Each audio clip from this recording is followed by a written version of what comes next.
Hello बच्चों, कैसे हो? आ गया फिर से अपना केमिस्ट्री को पढ़ने, केमिस्ट्री को सीखने। और केमिस्ट्री हमें प्यारी है तो हम केमिस्ट्री पढ़ रहे हैं। जैसे कि हमने कल पढ़ा था कि जो हमारे प्रीवियस स्लाइड है, जो हमारा बैक बोर्ड या पहली स्लाइड ला दूसरी स्लाइड वाला, पहली स्लाइड में हमें पढ़ा ऑर्गेनिक का बेसिक पढ़ा। उसके बाद ऑर्गेनिक का बेसिक की जो हिस्ट्री थी हमने उसको जाना। उसके बाद हमने जाना कि जो रिएक्शन होती है, रिएक्शन रिएजेंट पर डिपेंड होती है, और रिएजेंट रिएक्शन काजिंग एजेंट होते हैं। वो दो टाइप के होते हैं, इलेक्ट्रॉन रिच और इलेक्ट्रॉन डेफिशिएंट स्पीसीज। उसके बेस पे हमने बेस और बेस से रिलेटेड जितने भी उस जितने बेस की कैटेगरी में आते हैं हमने उन सभी स्पीसीज को पढ़ा। और जो एसिड है, एसिड उसकी तरह इलेक्ट्रोफाइल बिहेव करेगा। उसके बाद लूमो हो गया। हमने इस टाइप की जितनी भी स्पीसीज जो एसिड से रिलेटेड थी वो पढ़ी और बेस से रिलेटेड थी वो पढ़ी। आज हम आपको एक चीज और कराने जा रहे हैं। जैसे आप देखते हो कि कोई भी अगर आप रिएक्शन करा रहे हैं तो उसमें जो इलेक्ट्रॉन डेंसिटी होती है, वो इलेक्ट्रॉन डेंसिटी कहाँ से कहाँ मूव करेगी। जैसे मैं बात करूँ कि हमारा जो टेम्परेचर है, अगर मैं बात करूँ जो हमारा टेम्परेचर है वो कहाँ से, वो हाई लेवल से लो लेवल पर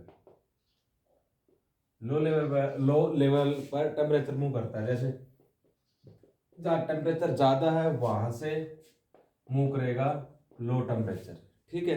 इसी तरह अगर आपने वाटरफॉल भी देखा होगा कभी, जो वाटरफॉल है वो हाई लेवल से लो लेवल की तरह भी पानी भी मूव करता है। इसी तरह अगर अपने पास रिएक्शन है, रिएक्शन में हमें तो सब मेनली इलेक्ट्रॉन डेंसिटी पर ही फोकस करना है। तो हमारी इलेक्ट्रॉन डेंसिटी कहाँ से कहाँ मूव करेगी, तो हम पढ़ेंगे इलेक्ट्रॉन डेंसिटी स्केल। कि इलेक्ट्रॉन डेंसिटी स्केल हमें ये बताएगा कि रिएक्शन में जो इलेक्ट्रॉन है वो कहाँ से पहले किस स्पीसीज से किस स्पीसीज के ऊपर जाएगा। जो हम कहते हैं इलेक्ट्रॉन डेंसिटी स्केल, इसमें जो हमारा सबसे पहले आता है वो आएगा एनायन। ठीक है। उसके बाद जो आता है इस तरह से lone pair, double bond species, triple bond species, और उसके बाद हमारा आ जाएगा फ्री रेडिकल। ये जितनी भी स्पीसीज होगी ये 8 इलेक्ट्रॉन स्पीसीज है। और उसके बाद हमारा आ गया फ्री रेडिकल, ये 7 इलेक्ट्रॉन स्पीसीज है। और इसके बाद हमारे आ जाती है कार्बिन, नाइट्रीन, अगर हम बात करूं बेंजीन की। ठीक है। इसमें वैकेंट पी ऑर्बिटल होते हैं। और उसके बाद में जो हमारा सबसे लास्ट में आता है वो आता है कार्बोकेटाइन। ये these all are 6 electron species. ठीक है। तो जो हमारा इलेक्ट्रॉन है, जो हमारे इलेक्ट्रॉन की डेंसिटी है वो कैसे मूव करती है। जो हमारी 8 इलेक्ट्रॉन स्पीसीज होते हैं, सबसे पहले जो 8 इलेक्ट्रॉन स्पीसीज से 7 इलेक्ट्रॉन या 6 इलेक्ट्रॉन, जहां पर इलेक्ट्रॉन डेंसिटी सबसे ज्यादा होगी 8 इलेक्ट्रॉन स्पीसीज वही मूव करेगी। 7 और 6 इलेक्ट्रॉन स्पीसीज है। अगर हमारे पास सबसे पहले 6 इलेक्ट्रॉन स्पीसीज है तो 8 इलेक्ट्रॉन से 6 इलेक्ट्रॉन स्पीसीज पर हमारे जो इलेक्ट्रॉन डेंसिटी है, जो हमारा इलेक्ट्रॉन डेंसिटी स्केल है वो ऐसे मूव करता है। बात करें, जैसे अगर मैं इसका एग्जांपल लेना चाहूँ, हम मीथेन लिखते हैं। मीथेन से आप एक हाइड्रोजन अगर हम हमारा रिमूव कर देते हैं तो इसके ऊपर जो हमारी स्पीसीज होगी CH3 नेगेटिव होता है। ठीक है। लोन पेयर कोई भी स्पीसीज है, आप यहाँ पर अमोनिया का एग्जांपल ले सकते हैं। लोन पेयर स्पीसीज, इसमें तो आप कार्बन, ये तो इथाइलिन होगी, ये इथाइन हो गया। ठीक है। इथीन, इथीन बोलो आप इसको, इथीन या इथाइलिन जो भी आपका मना आप बोल सकते हैं। ये हमारा फ्री रेडिकल स्पीसीज हो गया, कार्बिन, नाइट्रीन और बेंजीन। यहाँ वैकेंट पी ऑर्बिटल होता है, वैकेंट पी ऑर्बिटल। और हमारा कार्बोकेटाइन है, यहाँ पर भी वैकेंट ऑर्बिटल होते हैं। तो जो हमारी इलेक्ट्रॉन डेंसिटी है, जो मूव करेगी इलेक्ट्रॉन डेंसिटी, वो 8 इलेक्ट्रॉन से पहले 7 और 6, आप इसको याद रख सकते हैं 8-7-6 रूल, या थोड़ा और अगर हम इसको बताएं तो 786, ठीक है। इस हिसाब से कि आपकी इलेक्ट्रॉन डेंसिटी को आप रिमेम्बर रहेगी, जो 7 आपका बीच में आएगा, जो 8 इलेक्ट्रॉन स्पेसीज है वो आपकी अबोव रहती है, और जो 7 इलेक्ट्रॉन स्पेसीज है वो नीचे रहती है। इसके बाद हम पढ़ेंगे, अब जैसे हमने कल अलग अलग स्पेसीज हम देख रहे थे, तो सबसे पहले हम पढ़ेंगे अब बेस के बारे में, कि बेस होता क्या है, ठीक है। बेस का हमारे जो हम जनरल ऑर्गेनिक केमिस्ट्री पढ़ रहे हैं उससे रिलेशन इस चैप्टर में धीरे धीरे आगे क्या बढ़ेगा, हम पढ़ेंगे बेस क्या होता है। बेस वो स्पीसीज होते हैं जिसका एक तो ऑक्टेट कंप्लीट हो, जिसका ऑक्टेट कंप्लीट हो, और एटलीस्ट 1 लोन पेयर और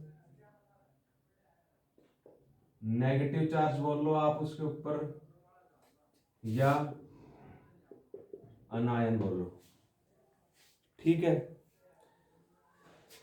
जो बेस होगा जिसका ऑक्टेट कंप्लीट होता है, और एटलीस्ट कम से कम एक लोन पेयर तो उसके ऊपर होगा ही होगा, और आप उसका अनायन भी, उसके ऊपर अनायन चार्ज भी हो सकता है, उसके ऊपर नेगेटिव चार्ज भी हो सकता है, तो हम उसको बेस बोलेंगे। जैसे अगर मैं इसका एग्जांपल लेता हूं NH3, ठीक है, इसका ऑक्टेट भी कंप्लीट है। अगर हम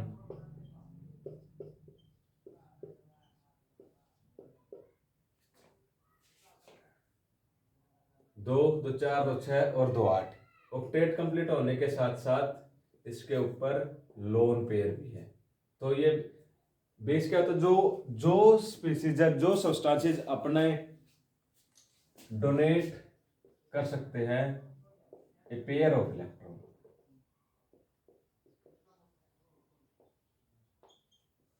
जिसकी डोनेशन की टेंडेंसी होती है,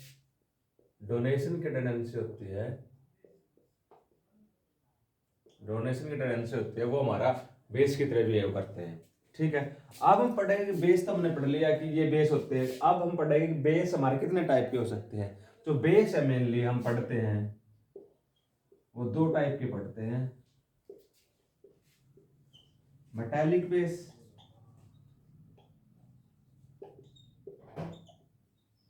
और जो हमारा दूसरा है non metallic base, non metallic base. तो बेस है वो 2 टाइप के होते हैं, एक मेटालिक बेस, एक नॉन मेटालिक बेस। जो हमारे एस ऑर्बिटल में जितने भी मेटल है, एस ऑर्बिटल में एस ब्लॉक, जो एस ब्लॉक के जितने भी मेटल है, अर्थ मेटल या अल्कलाइन अर्थ मेटल, ठीक है, जैसे सोडियम है, मैग्नीशियम है, सोडियम मैग्नीशियम, अगर हम बात करें पोटाशियम की, ये जितने भी स्पीसीज है ये इलेक्ट्रॉन डोनेट करती है, तो बेस की तरह बिहेव करेंगी, ठीक है। सोडियम हमारा जो सोडियम है, सोडियम के पास जो इसका एटॉमिक नंबर है वो 11 होता है। जैसे ही एक इलेक्ट्रॉन डोनेट करेगा तो नोबल गैस कॉन्फ़िगरेशन को अटेन करेगा और इसके बाद स्टेबल हो जाएगा। एक इलेक्ट्रॉन अगर ये डोनेट कर रहा है तो ये हमारा बेस की तरह बिहेव करेगा, ठीक है। इसी तरह हमारा मैग्नीशियम है, वो मैग्नीशियम 2 इलेक्ट्रॉन डोनेट करके Mg2 पॉजिटिव हमारा शो करेगा। उसके बाद जो हमारे नॉन मेटालिक बेसिस है, जो नॉन मेटालिक बेसिस में हम पढ़ेंगे कार्बन, नाइट्रोजन, ऑक्सीजन और फ्लोरीन। जो इनसे रिलेटेड जो हमारे कंपाउंड या जो हमारे स्पीसीज बनेंगे, हम सब के सब ये, अगर मैं इनका आगे एग्जाम्पल भी लिख देता हूँ, अगर CH4 है, NH3 है, OH होगा या F है, इस तरह ये हम आगे पढ़ेंगे कि एग्जाम्पल में नॉन मेटालिक बेस का तो आपको मैं अच्छी तरह से डिफाइन करूंगा। आप स्टार्टिंग में एग्जाम्पल याद रख सकते हैं, जो बी कंपाउंड कार्बन नाइट्रोजन और ऑक्सीजन फ्लोरीन से बनेंगे, वो मेनली आप नॉन मेटालिक बेस की कैटेगरी में उनको रख सकते हैं। अगर एक बार आप इसको अच्छे से नोट करें और फिर हम आगे स्टार्ट करते हैं।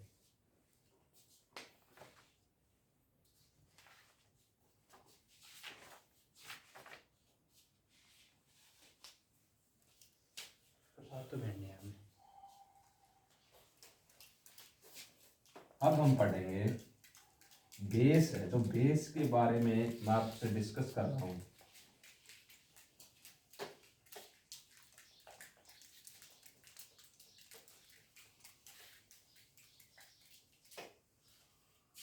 इलेक्ट्रॉन डेंसिटी स्केल पढ़ लिया हमने, बेस का हमने तदनुसार ओवरव्यू ले लिया। इसके बाद अगर बेस है, कोई भी बेस है, तो बेस के बारे में, ये हमारा बेस हो गया, इसके बारे में आपको अगर मैं बताऊं, आपको एबीसीडी तो आती ही है। एबीसीडी की अगर हम बात करें तो पी, क्यू, आर और एस, ये चार चीजें हैं बेस के बारे में। अगर आपको एक भी पता होगी तो आप तीनों को उसके अनुसार या उसके रिकॉर्डिंग या उसके रिगार्ड आप बता सकते हैं कि जो बाकी की तीन प्रॉपर्टी होगी इससे तो किस तरह मैच होगी या किस तरह होगी। सबसे पहले अगर मैं बात करूं, अगर हमारा जो पी है, पी वर्ड होगा प्रोडक्टिविटी से, जो पी वर्ड होगा वो प्रोडक्टिविटी को डिफाइन करता है, ठीक है। अब बात आ गई क्या होगी, क्या वो हमारा है क्वालिटी से, कि हमारे बेस की क्वालिटी क्या होगी, हमारे बेस की प्रोडक्टिविटी कैसे निकालेंगे, कैसे आएगी। आर से हमारा होता है रिएक्टिविटी, हमारा बेस रिएक्टिव है भी या नहीं भी, या मॉडरेट रिएक्टिव है या किस तरह से रिएक्टिव है। और एस हमारा रिलेट करता है स्टेबिलिटी से, ठीक है। अब बात करते हैं कि प्रोडक्टिविटी, प्रोडक्टिविटी में जो हमारा प्रोडक्ट मिलेगा इसको आप आगे जाके दो चीजों में और डिफाइन करेंगे कि जो हमारा प्रोडक्ट बना है रिएक्शन में वो हमारा मेजर प्रोडक्ट होगा या हमारा माइनर प्रोडक्ट होगा, ठीक है। इसी तरह बात करेंगे स्टेबिलिटी की, तो स्टेबिलिटी भी हमारे आगे जाके दो पार्ट में आप मेनली पढ़ेंगे कि कोई लेस स्टेबल है या वो मोर स्टेबल है। इसमें अगर आगे जाके हम एग्जांपल लेंगे, एग्जांपल में हम देखेंगे कि जो हमारे रिएक्शन आए, रिएक्शन जो हमारा प्रोडक्ट आता है, वो जो प्रोडक्ट पहले से हमारा प्रोडक्ट आएगा, प्रोडक्ट हम डिफाइन करेंगे कि हमारा मेजर प्रोडक्ट होगा या हमारा माइनर प्रोडक्ट होगा। उसके बाद स्टेबिलिटी देखेंगे प्रोडक्ट की, वो लेस स्टेबल है या हमारा मोर स्टेबल है। रिएक्टिविटी है, वो मोर रिएक्टिव है या हमारा लेस रिएक्टिव है। रिएक्टिविटी की बात आएगी तो कि मोर रिएक्टिव या लेस रिएक्टिव। कोई भी हमें रिएक्शन दी हुई है, रिएक्शन लगा दी, क्या पता हमें कि हमारी रिएक्शन 2 साल हो ही नहीं रही, या हमने रिएक्शन में हमारी रिएक्शन हो रही है, हमने प्रोडक्ट में रिएजेंट डाले, रिएक्टेंट में हमने रिएजेंट डाले, रिएजेंट डालती हमारी रिएक्शन फ्रैक्शन ऑफ सेकंड में हो गया, हमारा प्रोडक्ट मिल गया। तो इस बेसिस पे हम डिफाइन करेंगे कि जो हमारी रिएक्टिविटी है वो मोर रिएक्टिव है या लेस रिएक्टिव है। इसमें थर्मोडायनेमिक प्रोडक्ट आ गया, काइनेटिक प्रोडक्ट के बारे में पढ़ेंगे, थर्मोडायनेमिक प्रॉपर्टी किस तरह चेंज होती है, काइनेटिक प्रॉपर्टी किस तरह चेंज होती है, इन सभी चीज़ों के बारे में आप पढ़ेंगे। और उसके बाद आ गई क्वालिटी, कि आपका बेस है कैसा, आप क्वालिटी कि आपका बेस की क्वालिटी क्या है, क्वालिटी के बारे में आप एनालाइज करेंगे। उसके बाद जो हमारी प्रॉपर्टी होती है, मैंने आपको एक दिन प्रॉपर्टी, इसमें जो हमारा स्टेबिलिटी होती है, अगर स्टेबिलिटी का ऑर्डर आपका इस ऑर्डर में इंक्रीज हो रहा है, ठीक है, तो जो बाकी की जो जितनी 3 क्वांटिटी है वो इस साइड आपकी, आप कह सकते हैं या तो बढ़ेगी या घटेगी।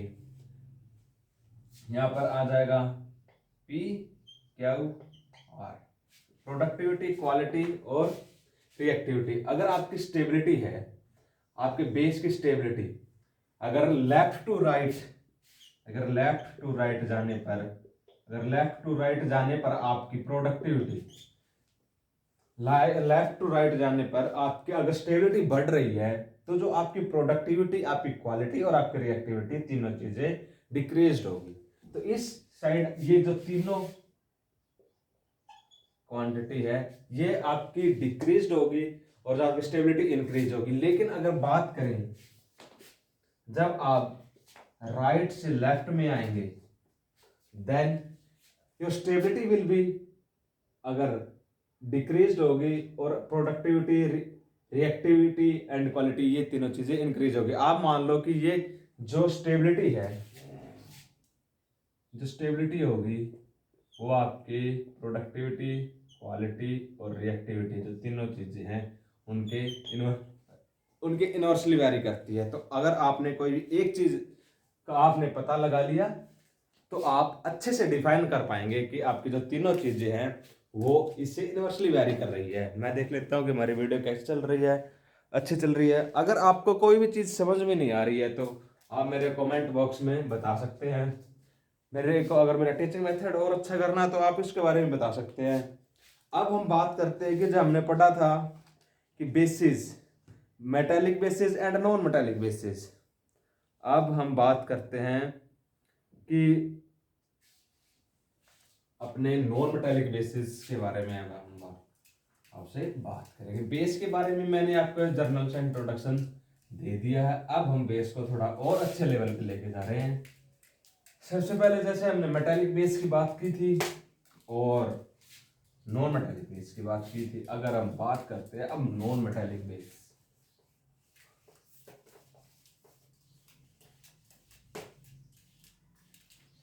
जो हमारा नॉन मेटालिक बेस है, नॉन मेटालिक बेस हो गए हमारे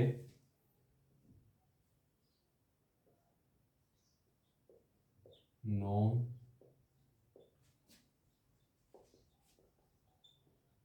मेटालिक बेस है। नॉन मेटल हमारी कौन सी होगी? कार्बन, नाइट्रोजन, ऑक्सीजन और फ्लोरीन। ठीक है, इससे रिलेटेड हम कंपाउंड बनाते हैं। जैसे CH4 हो गया हमारा। नाइट्रोजन की अगर हम बात करें हमारा अमोनिया हो जाएगा। ऑक्सीजन की अगर हम बात करेंगे तो हमारा H2 हो जाएगा। ठीक है, इसके बाद हम बात करेंगे तो हमारा HF हो जाएगा। ठीक है, बेस क्या होता है? जो डोनेट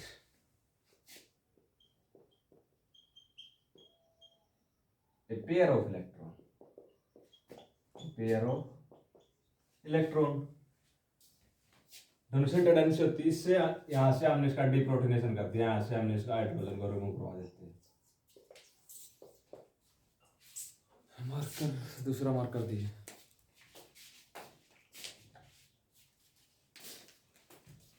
अगर हम इसका डिप्रोटोनेशन करा देते हैं, यहां से हमने हाइड्रोजन को रिमूव करा दिया। ठीक है, तो यहाँ होगा CH3 नेगेटिव।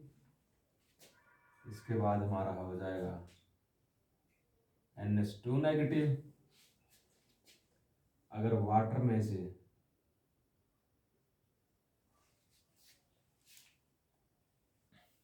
इलेक्ट्रॉन रिमूव हो तो OH नेगेटिव और फ्लोरीन होगा 2, 4, 6 नेगेटिव। ठीक है, अब हम इन्हें पास करेंगे। जो हमारा बेसिक ऑर्डर क्या होगा? सबसे पहले आपको पता लगाना कि बेस है या भी नहीं। तो बेस क्या है? जिसका ऑक्टेट कंप्लीट हो, 3 दूनी 6 और 2 8, 8 इलेक्ट्रॉन उसके पास है। इसके पास भी अपने 8 इलेक्ट्रॉन है, इसके पास भी 8 इलेक्ट्रॉन है और इसके पास भी 8 इलेक्ट्रॉन है। इन सभी के पास अपने अपने 8 इलेक्ट्रॉन है। ठीक है, ये हमारे बेसिस की तरह बिहेव करेंगे। ठीक है, इतना आपको पता लग गया। अब हम बात करेंगे इनमें सबसे अच्छा बेस कौन सा होगा, बेस की स्टेबिलिटी क्या होगी, इसकी बेस की रिएक्टिविटी क्या होगी। अगर मैं बात करता हूँ कि इसके पास भी अपने 8 इलेक्ट्रॉन है, इसके पास भी 8 इलेक्ट्रॉन है, इसके पास भी 8 इलेक्ट्रॉन है, और इसके पास भी 8 इलेक्ट्रॉन है, और इनके पास लोन पेयर भी है। तो ये बेस हमारे बेस की तरह बिहेव करेंगे। अब हम बात करते हैं स्टेबिलिटी की।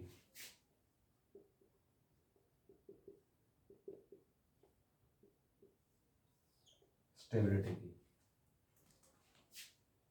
अगर बात करते हैं स्टेबिलिटी की, सबसे पहले मैं आपको डिफाइन करता हूं कि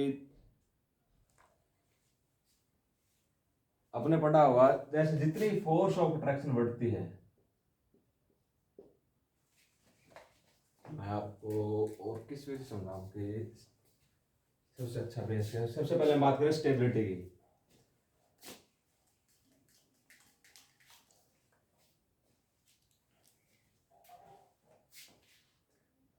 सबसे पहले ये देखो, अगर मैं लेफ्ट से राइट मूव कर रहा हूं, लेफ्ट से अगर मैं राइट मूव कर रहा हूं, तो जो हमारे साइज है, साइज ऑफ जो ऑर्बिटल है वो डिक्रीज होगा। ठीक है, आप लेफ्ट से राइट मूव करो, साइज ऑफ ऑर्बिटल डिक्रीज होगा। साइज ऑफ ऑर्बिटल डिक्रीज होगा तो जो हमारा न्यूक्लियर फोर्स ऑफ अट्रैक्शन है, न्यूक्लियर फोर्स ऑफ अट्रैक्शन वो इंक्रीज होगा। फोर्स ऑफ अट्रैक्शन इंक्रीज होगा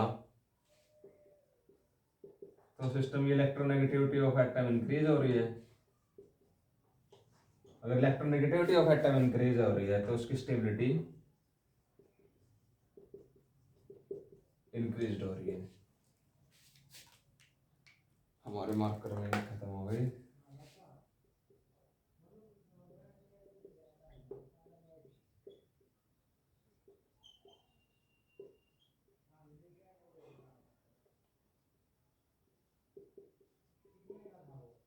स्टेबिलिटी इंक्रीज हो रही है। कैसे हो रही है? उन्हें लेफ्ट टू राइट, अगर हम लेफ्ट टू राइट वैसे मूव करते तो इलेक्ट्रोनेगेटिविटी इंक्रीज होती है, तो इलेक्ट्रॉन की जो उसका न्यूक्लियर फोर्स ऑफ अट्रैक्शन बढ़ जाता है और वो इलेक्ट्रॉनों को अच्छी तरह से बाउंड कर पाता है। अगर इलेक्ट्रोनेगेटिविटी इंक्रीज हो रही है, वो क्यों हो जाती है? क्योंकि साइज घट रहा है, न्यूक्लियर फोर्स ऑफ अट्रैक्शन बढ़ रही है। तो हमारा अगर हम लेफ्ट टू राइट मूव करेंगे तो जो हमारे एटम है, जो हमारे कंपाउंड है, उनकी टेंडेंसी, उनकी स्टेबिलिटी इंक्रीज हो जाएगी। ठीक है, अगर हम बात करते हैं, जैसे